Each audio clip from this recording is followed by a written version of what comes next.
Welcome to the latest episode of Chess Table Talks. I'm here with, I don't like to introduce my guests, so I like to let them introduce themselves. Can you please introduce yourself? Yes. Hey, y'all. I am Tayler Simon. I am the founder, owner of the pop-up and online, soon-to-be storefront bookstore, Liberation is Lit, where we prioritize amplifying the voices from marginalized experiences in order to drive community change. Okay.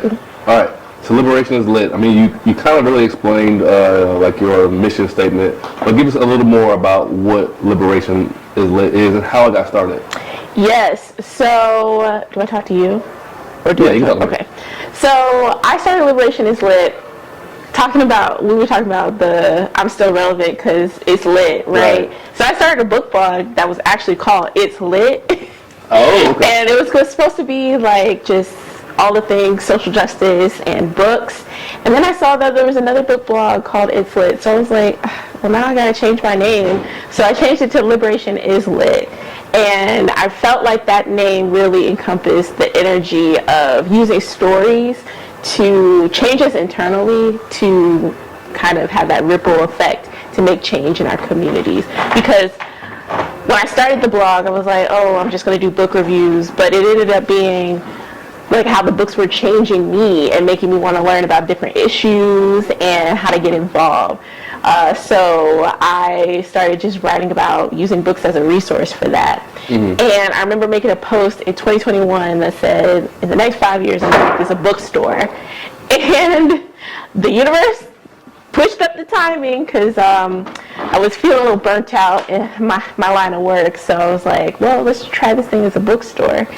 And I knew I always wanted it to be a community initiative where we're not just buying books, we're not just talking about books, but it's how can we build relationships through books? It's how can we learn about different experiences, humanize all of these social justice issues that we see all the time in the news and on social media, and how can we come together and make change? And I just started literally selling books out the trunk of my car, it feels like. Oh, and that's how it started. Okay, so you over there, you was like Master P with the books. You was just selling books out the trunk. Okay, I get it. I like that. I respect that hustle. Literally, I did a trunk or treat event for Halloween this past year, and I was selling books out the trunk of my car. So I was like, literally, actually selling books. I can't think of a way to disappoint kids more than on Halloween to just like, oh, you want this book? You know, nah. I had candy too. Okay, all right. I'd make sure if you was just giving out books, no, I had candy too. That was gonna be a little. I don't know. It's gonna be hard to win over the kids or whatever. Instead of putting razor blades in the candy, I put books in the candy. There you go. That's worse to the Republicans. Right? Yeah, it was for real. Yeah. So, how did books and writing, how did that choose to become your medium of expression, or the tool that you were using for what your point that you want to get across? Why books? Why not something else? Why not movies? Why not anything else? Why was it books that was like, okay, this is the thing that I want to use to convey my message? Because books have always been such an integral part of my life. My earliest books were just the Disney books on tape, where I had my little cassette player, my Winnie the Pooh carrying case, and had all my books, and it would beep when you turn the page. And that's how my mom got me reading before I could even read like that. Like, I was listening to my audiobooks in the car while she was cooking, and then when we were together, she would read to me, obviously, and my mom was a huge reader too. So that was just instilled in me at such an early age. And I just going through life, just books helped me find myself, find my voice. And as I took a break, because college I had to read, and that got tiring. But when I got back into it in grad school, I really started paying attention to what books were doing for me. Like, I went back, and I think in high school I read The Bluestein and Beloved were the only two Toni Morrison books I read, and I went back and read all of Toni Morrison. And the first book that really got me back to that passion for reading was God Help the Child, which at the time was Toni Morrison's newest release, but also her last novel that she released before she passed. And that just opened a whole new world for me. And I do have to admit, I did kind of look down on Black books a little bit because my mom always laughs when I talk about this, but she likes the thug love books and like the Hood Boys Need Love Too and stuff like that. Oh, okay. And I was just like, if that's Black books, like I don't want to read that. Gotcha. And just forgetting that I had read The Color Purple and Beloved in the Bluest Eye and Their Eyes Were Watching God.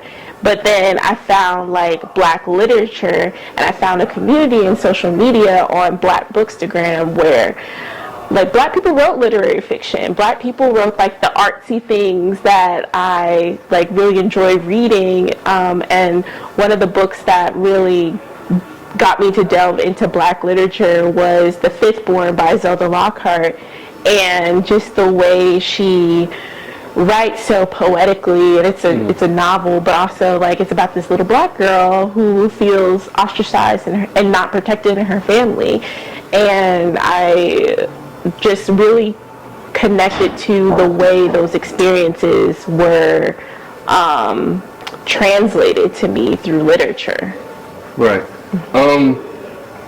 Just listening to that, this wasn't even a question I had, but just listening to your answer, it's interesting and a little bit of irony in that, like, your mother is the person that introduced you into reading and got you reading so much, but also the type of books that your mother read kind of sort of turned you off to Black literature. That is, I kind of want to use that as a springboard into like, right now we have like a lot of almost like a epidemic of Black children, especially Black boys, that just don't read, you know. And does that, in your opinion, does that start in the home where like you know are these kids not seeing their parents read? Like what is going on with this epidemic of Black children, especially Black boys not reading, and what could be done to maybe sort of get kids more interested in the reading at an early age? Yeah, I think first of all, paying attention to like what your kid like enjoys and finding books that correlate with that. But it's interesting about the role models of like seeing your parents read. Like my mom was going to the library every week for herself, so she would bring me to the library too, and we were in that culture of just going to the library every week.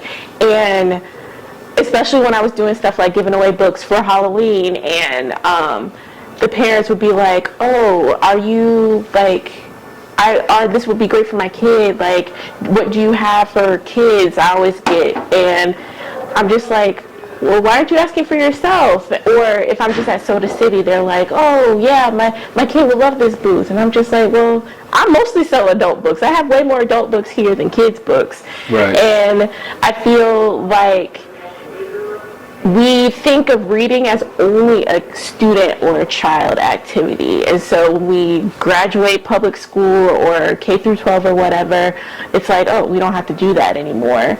And so adults aren't reading and they're just forcing their kids to do it. It's like, why? I need somebody to model how, like, why this is good for me. And that's a question kids ask, like, why am I doing this? Or why should I do this? It seems like reading is like a punishment sometimes. Like, yes. You're only reading because you have to. And It's not seen as this thing that can be fun, or, something that I want to do in my free time as opposed to something that I have to do. Exactly. And then the books that kids are exposed to in school are books that don't look like you or don't reflect your experience. For example, I read the book The Awakening freshman year of high school and senior year of high school. And I'm just like, okay, I can't relate to like a married white woman who comes from a very comfortable life and it's just not enough for her. Like I like that's not my experience. Like my mom and my grandma would have loved to have a life of leisure where they had servants to take care of them and their kids and stuff like that. I can't relate to that not being enough. And like I said, I read 2 Black books full-length novels in K through 12. Their Eyes Were Watching God by Mildred D. Taylor and Their Eyes Were Watching God by Zora Neale Hurston and Roll of Thunder, Hear My Cry by Mildred D. Taylor. And I really connected to those books because they were the only books that were talking, like, they had dialogue that talks like my grandparents and right. my aunts and my uncles and like how I talked at home and things like that. And especially the issue around black boys is that we have lots of cutesy little romances that like girls like to read and stuff like that, but there isn't a lot. I'm not going to say that there aren't a lot of books by black male authors, because there are. They just don't get the same recognition and publicity as like other authors. And a lot of black boys don't know about old school Walter D. Myers, right, or new school Jason Reynolds, and like those authors are writing stories about their lives, and like you don't see them a lot in public school libraries, you don't see them a lot in classrooms, but if you're forcing somebody to read something that they can't relate to, they don't care about, like of course they're not going to read. Right. And it's interesting to bring up Walter D. Myers, because that was, I would say that in my youth, and I was a big reader when I was a kid. I think that was more for the pizza than anything. Like I was. Yes. Also bring back the book program. I'm a pizza whore. Like if you say there's a pizza involved, I will read a dictionary. Mm-hmm. But when I was a kid, I found I wouldn't read anything, but I found the section. I think I just stumbled on Walter D. Myers books, mm-hmm, and like you said, they were written in a language that I was used to. They were written in like a black language or whatever, mm-hmm, and there were books about basketball and the books about things that I enjoy or whatever. So like every book that he had, I just read. I couldn't wait to read it or whatever. So to your point is that like sometimes we just need to find out what your children are into. It might be video games, it might be basketball, it might be whatever. Find out what your kid is into, and there are books written by black authors on that subject. So you just have to expose them to that material or whatever. But kind of sort of getting to the next topic, that's why the subject of banned books is so important, mm-hmm, like, because a lot of books that are being banned are books that are written by black authors and black men and black women or whatever. Mm-hmm. So like if these books are the books that we're looking to get our children interested in reading and they're being banned, that's even a harder level of entry than anyone else. So what do you think about like banning books in general, and like how does it maybe affect black people or certain groups maybe more than it would others? So the book banning situation, book censorship situation is terrible here in South Carolina. It is getting progressively worse. For example, this book didn't get banned statewide, but a York parent back in October brought a complaint to the state, and one of the books that she was recommending to be removed is Bronx Masquerade by Nikki Grimes. And it's just a poetry collection about these black and brown kids, a couple of white kids, and them just finding their voices through sharing their poetry during this class. And it talks about hard topics like abuse and or dealing with learning disabilities and being bullied and things like that, and being teen moms and stuff. And that was the evidence that, we don't want to expose our children to like all of these difficult topics, and like racism is seen as that, we don't want to talk about that to make the white kids feel uncomfortable. Right. Forgetting the black kids who have to sit and hear how their ancestors were brutalized, but it was still good for them. Right. So there's an active target against these kinds of stories with this very thinly veiled reasoning of, we just don't want to expose our kids to difficult topics. And it's like, no, you don't want to expose the truth about racism. And a lot of these, and even going hand in hand with banning or removing AP African American history from the curriculum in South Carolina, it's all about protecting the children with privilege and just not caring about black and brown kids and how they feel, and it sends a message that they're not worth protecting. And with the book censorship, it's actively removing representation from these stories. Like one of the books that is about to be voted on February 4th is Push by Sapphire. The movie Precious is set off of it. Right. And they're like, oh, this is like sexually explicit material. It's like, first of all, it's abuse. It's right. not pornographic because it's abuse. It's unconsensual and it's child abuse. And there's children who experience that and need to know that, get that story of hope that there are adults in your life that want to see you do well, even if all of these systems and all these adults have failed to protect you in the past. And they are just trying to censor that story. And in my testimony to the instructional materials review committee, I said, if you remove this book from schools, you're doing just like all of the adults in this novel who failed to protect this protagonist by failing to protect the students who would read this book and seek help and know that there's a different path for them. Right. So that's kind of a good lead into my next question. And forgive me if I'm maybe misspeaking or whatever, it seems like you went from somebody who was advocating for books to somebody who was a full-on activist now, mm-hmm. I think.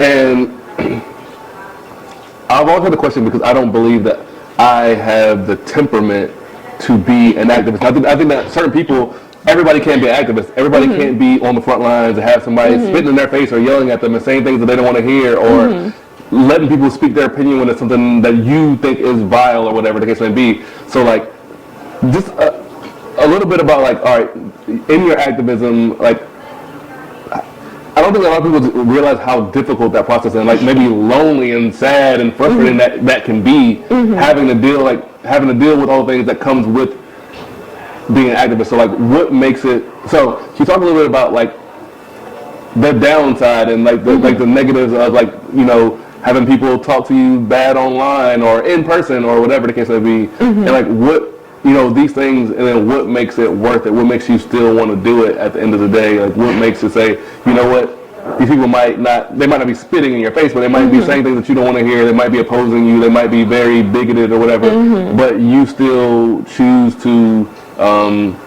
use in your free time champion these causes. Like, what, mm-hmm. what, you know, tell us a little bit about like I said, I think the downside of activism, like the mm-hmm. depression or the whatever the feelings that may go into it, and then like, what makes it worth it at the end of the day? Yeah, so I'll talk about the downsides first. Sometimes it can be overwhelming because it's like I'm one person and I feel like I don't have power to do anything, and I'm frustrated because what seems so clearly like a right and wrong issue is like, I don't understand how people can't see like right. how banning books is like not wrong, and it's like, well, you could just buy from Amazon, and it's just like, okay, what 15-year-old like who, if they do have a job, they're sending money, they're contributing to the household, like just having all this extra money to buy every single book that they want to read. And I just feel like I feel fortunate enough I haven't gotten a lot of hate in person or online. Threads has been the worst. It's been the best, but it's also been the worst for me.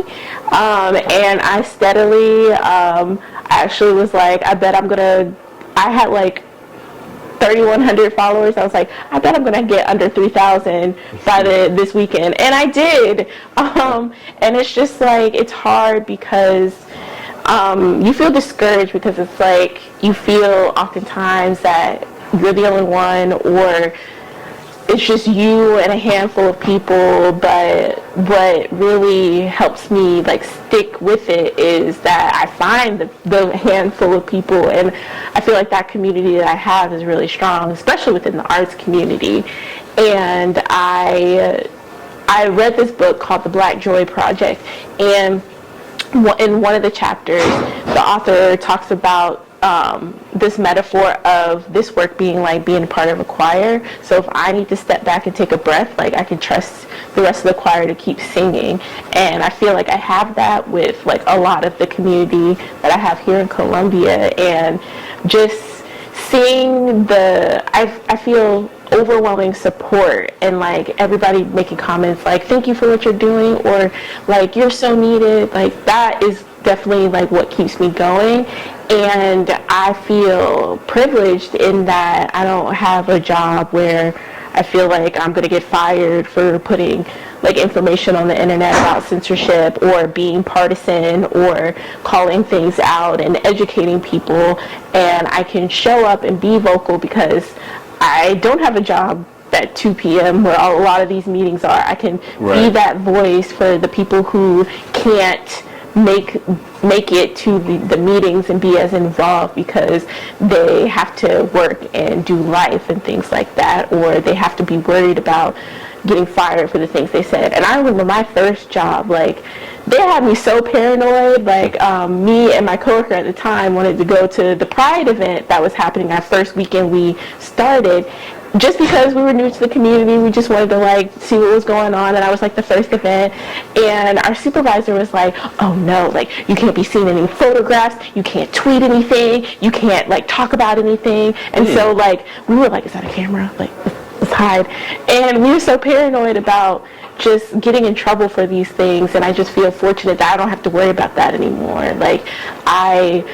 And if you don't want to support my private business, I'm very transparent about where I stand as a business and what our mission is, and I can do and say what I want, and I feel privileged in that.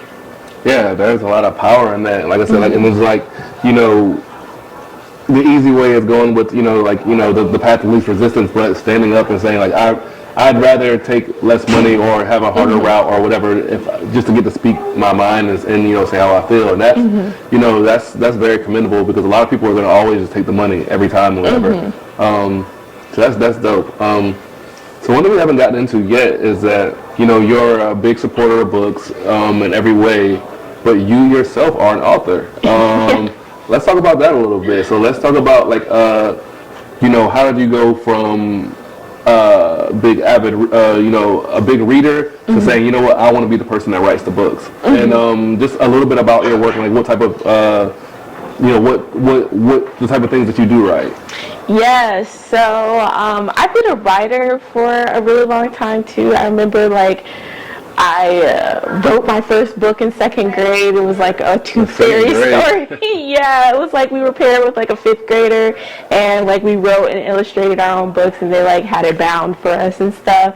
So I always joke, and I'm like, that's the first book I ever wrote. I couldn't tell you the title of it, but I've always like been writing like silly stories. Like in sixth grade, I would write really stupid like short stories, and I will always journal. And I think what kind of inspired my writing journey, I'm just now thinking about this, I love the Princess Diaries series. I just love like how she like that diary aspect of like, but it's a book too, and I felt like I was doing that with like my journals in middle school with like gossip that nobody cares about. And I started taking my writing seriously actually when I started Liberation is Lit. I started a blog in college too, where I thought it was completely anonymous, and I didn't think my roommate would figure out that I started a blog, and she commented on it, and I was just like, oh, because I wrote a blog post about her, and she commented on it. I was like, oh, okay, whoops. But when I really started taking my writing seriously, I was like, well, I need a blog. Writers need blogs. And that's when It's Lit, or Liberation is Lit, started. And then when I started the bookstore, I was like, well, I need some extra money. And I met this lady in Goodwill, and she was like, you look like a writer because you're looking for a bunch of books. And she asked me to help her write a book. So that was like my first book coaching client. And I was like, well, if I'm helping her self-publish, I need to self-publish something myself. So I had tons of poetry I had written over the years, and I put it together in a collection, my first collection, Phases. And I just was like, I can lend my voice to the voices and stories that have changed my life. Like I can be that voice for someone else. And one of the biggest themes in my writing is radical vulnerability, and being able to be vulnerable enough to talk about your struggles and connect with other people. And in me doing that in a public way, I give people permission to, you don't have to write your own books, but like just be vulnerable and connect to people as well. And that's like a huge thing I want to do with my writing. I'm hoping to move into a storefront by the end of February, so stay tuned on the date for that grand opening. And for me as a writer, I'm writing another book. Just when I do these storytelling workshops, I always give the prompt of what does a liberated life look like to you, because I feel like I'm living a liberated life right now. The revolution hasn't come yet. And so in my activism, I like to not only talk about like what's happening now, all the fires that are happening now, but like what is the future that we want to work towards? What is the future of, like, what does liberation look like to all of us? How are we co-creating that liberation story? So I'm hoping to self-publish a book called How to Live a Liberated Life when the revolution hasn't come yet. Okay. Is that it? Anything else? Any other like dream projects? Any dream books? Any like just for funsies? So here we go. Yeah. You do all this activism and this, you're about that life when it comes to the cause, whatever. For fun? Is there anything for fun what does Tayler do for fun, and what does Tayler write about for fun? How about that? I am trying to like get into this like really creative zone. So I guess one of my biggest New Year's resolutions for 2025 is to create more than I consume. And so I've been dabbling into like collage art, and both digitally and with like the magazines, cutting out pictures. I taught myself how to crochet, so I started making one scarf, and then I realized that I skipped half of a row, and I was like, how did I even do this? So I started another scarf yesterday. So doing that, and just like learning about like making zines and stuff. I went to a zine making workshop this past weekend. So I'm just like trying to be in this like creative bag and see like everything I can create. Like I write poems all the time, right? Just how I'm feeling, but I love like, and I think that's how I kind of make my poetry collections, is that I make the pieces and then I come to sit down and I put them together at a later time. So I'm just very interested in that mode of creation. Also, it helps my ADHD brain undiagnosed, but yeah. Right. But I mean, with all this, I just want to make sure, and not I want to make sure, but just anybody that like, if you're into this activism and like which it can be draining, I just hope that you are taking some time for your own mental health and taking some time to like, decompress and, like I say, what's the saying? You can't pour from an empty cup. Yes. So making sure that you're okay before you go to help everybody else. So I just want to make sure that you're doing that. Oh, yes, definitely. I read Rest is Resistance by Trisha Hersey, and I read it, I had been putting it off for a couple years after it released, and then I read it when I was at a wedding in Mexico, and it was like, oh, it's a vacation, but I feel like I haven't earned it because I'm still like working part-time. I'm still building up Liberation is Lit. I have no money, but here I am in Mexico. Right. And it was like, it just really solidified like the importance of rest, and how rest was our ancestors' wildest dreams, not grind culture. So I would highly recommend Rest is Resistance. If you don't want to read that full book, there is a smaller book of like poetry and affirmations called We Will Rest, the Art of Escape. And it's like how you could be an escape artist through your rest in all of this oppressive bullshit that's happening. Got you. All right. So before we leave every episode, we do this, and you got to do it. I'm sorry, nobody is exempt from it. Now I will let you can do. We do a top 5. Okay. And it's typically a traditional top 5, either hip hop artists or artists in general. But I need my music list. I need it. You gotta do that. But if you want to as well, do your top 5 books, because we're top 5 central books. You're a book central person. We can do top 5 authors, top 5 books. But I need my top 5 hip hop artists also. I need that before you go. Okay. Let's do hip hop artists first. My first love for hip hop was J. Cole. Okay.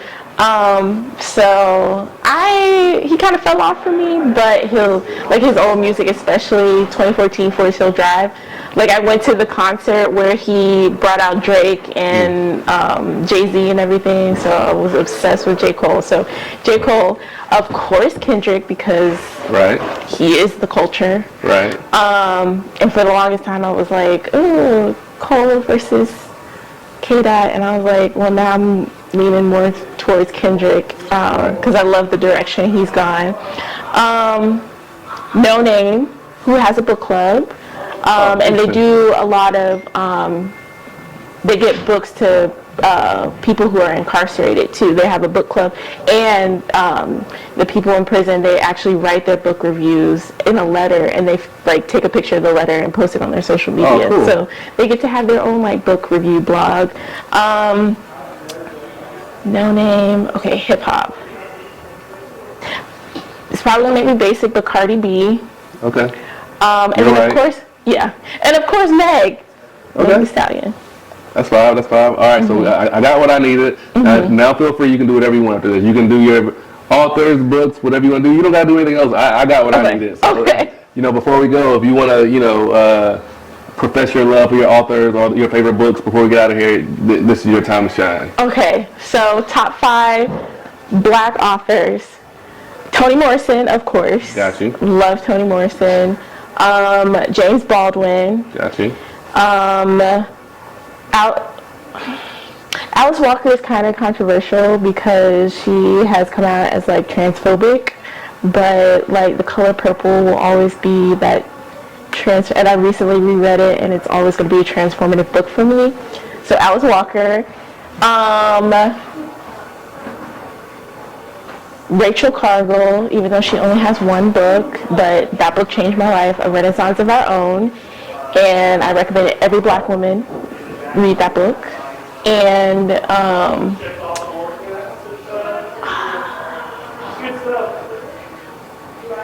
so many. Okay, I'll just say Ntozake Shange because I have a tattoo that's a For Colored Girls quote. Oh, okay. Yeah, my love is too magic to have thrown back on my face.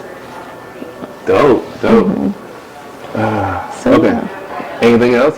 So like before we get out of here, I just want to say thank you so much. I really appreciate you stopping by. And I know you're busy, dedicating some of your free time to us. I really, really appreciate it. So before we get out of here, is there anything that you want to say to the people? Is there anything that you want to, before you leave, before you get out of here, is there anything that you want to talk about? Anything you want to plug? Any projects? Any books? Any events? Anything? Let us know.